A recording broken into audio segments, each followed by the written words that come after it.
maksiat semakin banyak, maka titik hitam akan semakin banyak.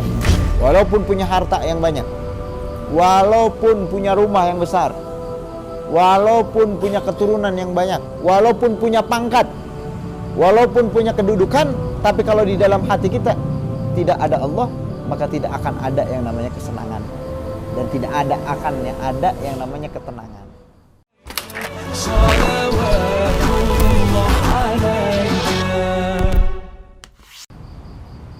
Begitu pula hal urusan duniawi akan memberikan bekas kepada hati kita. Makanya dikatakan kalau kita bermaksiat, maka akan ada satu titik hitam di dalam hati kita. Setiap maksiat semakin banyak, maka titik hitam akan semakin banyak. Kalau udah titik hitam semakin banyak, orang enggan untuk mendapatkan hidayah dari Allah. Jadi malas bawaannya, kalau berbuat baik malas. Makanya ini adalah obat. Ucapan orang-orang soleh memberikan peringatan kepada kita, sehingga hati kita yang kotor secara sedikit demi sedikit akan terkikis. Dengan siapa? Berkat ucapan daripada orang-orang yang soleh, orang-orang yang ikhlas. Tapi kalau kita jauh daripada majlis-majlis yang mana yang didengarkan di dalam majlis tersebut ucapan orang soleh,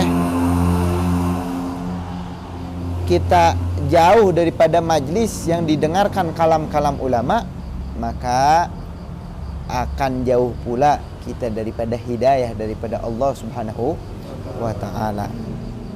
Makanya alhamdulillah di dalam malam ini kita dipermudah oleh Allah Subhanahu wa ta'ala untuk hadir di dalam majlis-majlis yang mana di dalam majlis tersebut terdapat ucapan orang-orang soleh. Jadi apa? Seenggaknya kita dengar, insya Allah kita amalin, ya. Kita dengar, oh iya ucapan orang soleh tersebut. Gimana sih di dalam kehidupan saya harus mengambil arah yang seperti apa? Oh kata orang soleh seperti ini, kita ikutin. Maka kita bakalan jadi orang-orang yang bahagia. Tapi sebaliknya, kata orang soleh seperti ini, kita malah jauh daripada ucapan orang soleh tersebut, malah berbalik daripada itu semua, maka kita tidak akan mendapatkan ketenangan di dunia. Makanya Allah memberikan resep kepada kita, ala bidzikrillahi tatma'innul qulub. Ketahuilah dengan berzikir, mengingat Allah, akan ada yang namanya ketenangan hati. Orang zaman sekarang apaan? Beli obat tidur supaya apa? Pengen tenang, tidur enak. Padahal apa hakikat ketenangan? Yaitu ketenangan apabila diri kita, di dalam hati kita ada Allah Subhanahu wa ta'ala. Itulah ketenangan. Tapi kalau jauh, semakin jauh dari Allah, nggak bakalan ada ketenangan. Walaupun punya harta yang banyak, walaupun punya rumah yang besar, walaupun punya keturunan yang banyak, walaupun punya pangkat, walaupun punya kedudukan, tapi kalau di dalam hati kita tidak ada Allah, maka tidak akan ada yang namanya kesenangan, dan tidak akan ada yang namanya ketenangan. Makanya heran kalau orang ngucapin, ya saya sedih, saya sendiri. Justru nggak ada kata sedih, ya, nggak ada kata sedih. Kenapa? Karena di dalam setiap hati orang-orang yang ada di dalamnya Allah, pasti otomatis akan ada kebahagiaan. Kenapa kita sendiri, kita sedih, kita murung dan yang lainnya? Kenapa? Karena di dalam hati kita tidak ada Allah. Coba kalau ada Allah, maka otomatis hati kita bakalan bahagia. Ya. Makanya Hukiya an-Shibli rahimahullah khadama arba'ami ustad. Ada Imam Shibli, beliau khadim, khidmat, ya. Khidmat itu membantu 4 ustad. 400 ustad, 400 guru. Beliau berguru kepada 400 guru. Ini Imam Shibli. Wa qala qara'tu 4,000 hadisan. Aku telah membaca 4.000 daripada hadis. Summa ikhtartu minha hadisan wahidan amiltu bih.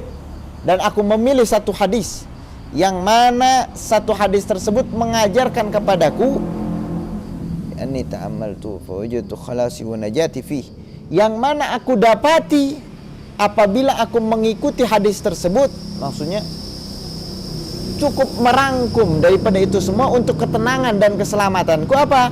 Di dalam satu hadis tersebut.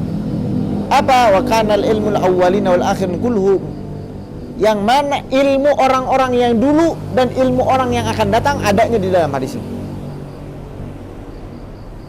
Faktafitu bih, maka aku mencukupkan untuknya.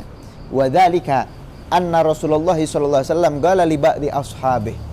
Pernah satu saat Nabi Muhammad sallallahu alaihi wasallam bersabda kepada salah satu sahabat, sebagian sahabat Nabi Muhammad, "I'mal lidunyaka biqadri maqamika minha." Biqadri maqamika fiha. Kata Nabi, beramallah untuk duniamu seukuran kamu duduk di tempatnya. Ya. Dunia nih, kita amal untuk di dunia emang berapa lama? Berapa lama sih? Orang sampai yang namanya lewatin pengajian, lewatin sholat, lewatin yang lainnya. Emang berapa lama kita di dunia? Ya. Wa mal li akhiratika biqadri baqaika fiha. Dan tadi tuh maksudnya apaan? Ente beramal untuk dunia ya seukuran ente nggak lama di dunia nih. Kayak orang ngontrak. Belinya bakalan banyak nggak? Ah, ngapain saya beli banyak-banyak, orang bukan rumah saya. Ngapain rumah saya diperbagus, orang bukan rumah saya kok. Nanti bakalan ganti lagi. Begitu pula kita di dunia, ya. Makanya yang saya bilang, kalau dunia kita nggak pakai untuk akhirat, maka nggak bakal ada manfaatnya. Kata Imam Shibli sebagaimana hadis Nabi, ya, beramallah untuk duniamu di dunia ini sekedar engkau duduk sebentar aja, tapi beramallah untuk akhiratmu biqadri baqaika fiha, sebagaimana engkau bakalan kekal di dalamnya. Kalau kita punya rumah sendiri, wah beli apaan aja, itu kan sayang. Kenapa sayang? Orang saya ini tempatin di sini seumur hidup kok. Nah begitu pula untuk akhirat. Kadang kita kebalik. Kenapa kebalik? Karena kita punya angan-angan. Makanya waktu diciptakan manusia, waktu melihat yang namanya malaikat di dalam sulbi Nabiullah Adam, keturunan yang begitu banyak. Lalu kata malaikat, wahai Allah, wahai Rabb, sesungguhnya nih dunia gak bakalan menampung keturunan Adam. Apa kata Allah? Diamlah, karena aku yang menciptakannya. Ya Allah, gak bakalan nampung karena begitu banyaknya manusia. Ya? Apa kata Allah? Aku ciptakan untuk keturunan Adam, yaitu manusia, ada yang namanya kematian. Yang namanya kematian. Lalu kata para malaikat, ya Allah, kalau seandainya ada yang namanya kematian, mereka nggak bakalan tenang dong dalam hidup.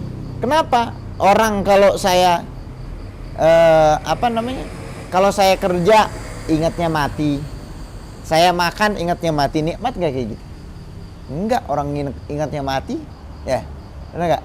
Sekarang kayak gini, tanya, kalau misalkan kita dikabarin 2 tahun lagi kita meninggal dunia, nikmat gak kita makan? Kayak orang tuh kena penyakit kanker, divonis sama dokter, wah ini kanker kronis nih, ini ya mungkin 7 bulan lah paling lama, karena penyebarannya begitu dahsyat. Makan nikmat gak? Gak nikmat makan, ya. Begitu pula kata Allah, tatkala diciptakan yang namanya pasti nanti ada yang namanya kematian. Bani Adam tuh bakalan mati. Apa kata para malaikat? Ya Allah, gak bakalan ada kenikmatan dong di dalam mereka. Apa kata Allah? Aku ciptakan angan-angan di antara mereka. Jadi angan-angan, wah saya 2 tahun lagi gimana ya, kali-kali jadi presiden. 2 tahun lagi gimana, wah nanti saya punya mobil sport. 2 tahun lagi kali saya, dikasih angan-angan. Dikasih angan-angan, makanya kita ngayal mulu. Itu Allah Subhanahu wa taala ciptakan angan-angan supaya apa? Ya, amal tadi. Ini subhanallah, makanya rahmatnya Allah. Kalau angan-angan ngayal nggak ada, angan-angan nggak ada, kita nggak bakalan nikmat. Makan nggak nikmat, kerja nggak nikmat. Kenapa? Ya diingatnya mati. Ya, diingatnya mati aja. Wah, diingatnya mati. Itu. Makanya Allah ciptakan angan-angan. Nah, kita dosisnya kebanyakan angan-angannya. Jadi ngaji males, maunya kerja aja. Kayak di dunia nih selamanya. Padahal di dunia sementara. Ya. Makanya beramal, kata Nabi, beramallah untuk akhiratmu, untuk selamanya engkau ada di dalamnya. Wa'malillah biqadri hajatika ilaih. Dan beramallah untuk Allah seukuran engkau butuh kepadanya. Butuh terus nggak sama Allah? Butuh terus. Makanya beramal terus untuk, kenapa? Karena saya butuh sama Allah. Kayak orang butuh sama duit.